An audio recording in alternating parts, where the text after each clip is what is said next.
Para mapawi ang init sa inflatable pool, nagpapalamig ang ilan ngayong Semana Santa long weekend. Gaya ng ilang bata sa Tondo, Maynila na wantusawa sa paliligo dahil sa init ng panahon. Para po walang gastos. May birthday din po kasi, sobrang init po. Kagabi pa po yan naliligo, tapos pagising ng maga, ligo na naman po sila. Kung ang iba bahay may ilang sa beach o ilog nagsemana Santa, pero may ilang naitala ng pagkalunod. Sa Tagkawayan, Quezon, patay ang 12 anyos na lalaki matapos malunod noong Huwebes. Dead on arrival ang bata sa pagamutan. Base sa investigasyon, lumangoy ang biktima kasama ang mga pinsan at kaibigan. Tumalon ang biktima mula sa balsa pero hindi na raw siya lumutang.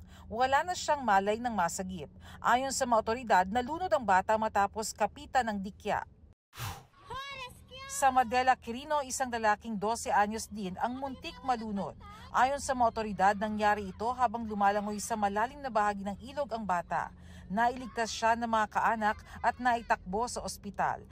Sa kabuuan, nagkaroon po tayo ng 53 incidents po nationwide. Kasama na po dyan yung 31 ground incidents. At dahil dagsana naman ang mga tao sa mga beach ngayong tag-init, may paalala ang Department of Health. Para maging ligtas ang inyong bakasyon, huwag hayaang lumangoy ang mga bata sa dagat nang walang kasamang matanda. Pero dapat marunong lumangoy at hindi nakainom ng alak ang magbabantay. Iwasan ding magbabad sa ilalim ng araw ng mahigit 3 oras nang walang proteksyon sa init. At ugaliin ang pag-inom ng maraming tubig para hindi ma-dehydrate.